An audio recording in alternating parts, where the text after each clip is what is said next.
Wow. So you mentioned the semi, and I think you're planning to announce this in September, but I'm curious whether there's anything you could show us today. I will show you a teaser shot of the truck. Teaser shot. It's live. Okay. No, that's definitely a case where we want to be cautious about the autonomy features. Yeah. Because we can't see that much of it, but it doesn't look like just a little friendly neighborhood truck. It looks kind of badass. What sort of semi is this? So this is a heavy-duty, long-range semi-truck. So it's like the highest weight capability and with long range. So essentially, it's meant to alleviate the heavy-duty trucking loads. And this is something which people do not today think is possible, to think the truck doesn't have enough power or it doesn't have enough range. And then with the Tezza Semi, we want to show that an electric truck actually can out-torque any diesel semi. And if you had a tug-of-war competition, like the Tezza Semi will tug the diesel semi uphill. That's pretty cool. And short term, these aren't driverless. These are going to be trucks that truck drivers want to drive. Yes. So what will be really fun about this is you have a flat torque RPM curve with an electric motor, whereas with a diesel motor or any kind of internal combustion engine car, you've got a torque RPM curve that looks like a hill. So this will be a very spry truck. You could drive this around like a sports car. There's no gears. It's like single speed. So there's a great movie to be made here somewhere. I don't know what it is, and I don't know that it ends well, but it's a great movie. It's quite bizarre test driving when I was driving the test prototype for this truck. It's really weird because you're driving around and you're so nimble, and you're in this giant truck. Wait, you've already driven a prototype that... I drove it around the parking lot. I was like, this is crazy. Wow. This is not vaporware. This is like wow. Driving this giant truck and sort of making these mad maneuvers. This is cool. Okay, from a really badass picture to a kind of less badass picture. This is just a cute house from Desperate Housewives or something. What on earth is going on here?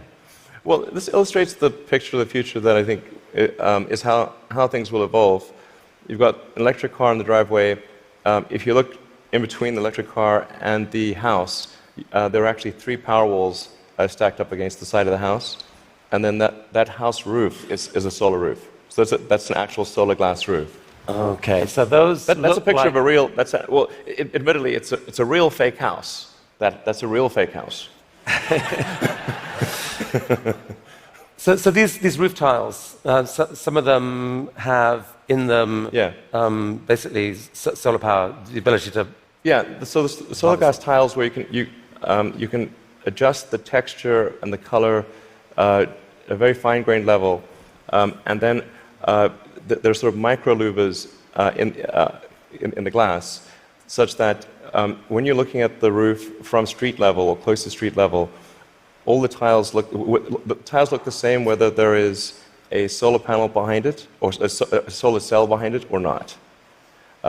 So you have an even color from the ground level.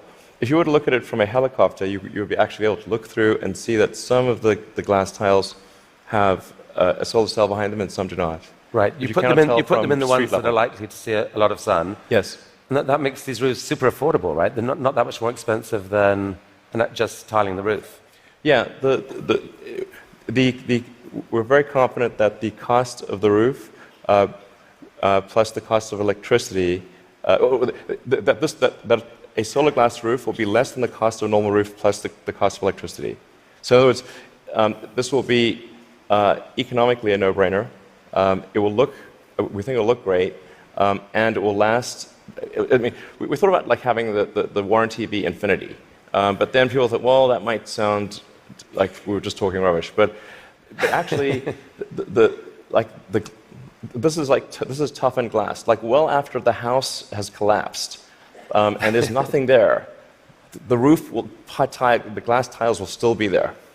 Okay, so I think you're rolling. I mean, this is cool.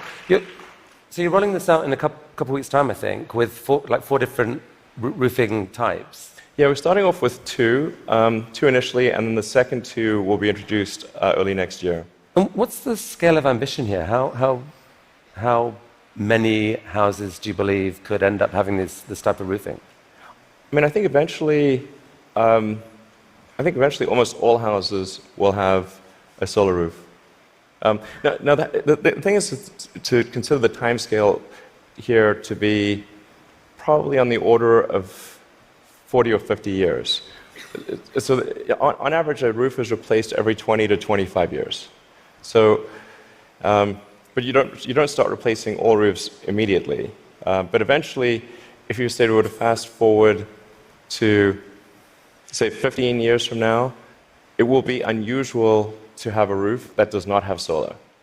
Is there a mental model thing that people don't get here that there's been, because of the shift in the sort of cost economics of solar power, that like most houses actually have enough sunlight on their roof pretty much to power all of their needs. If you could capture the power, it could pretty much power all their needs, right? You could go off grid, kind of.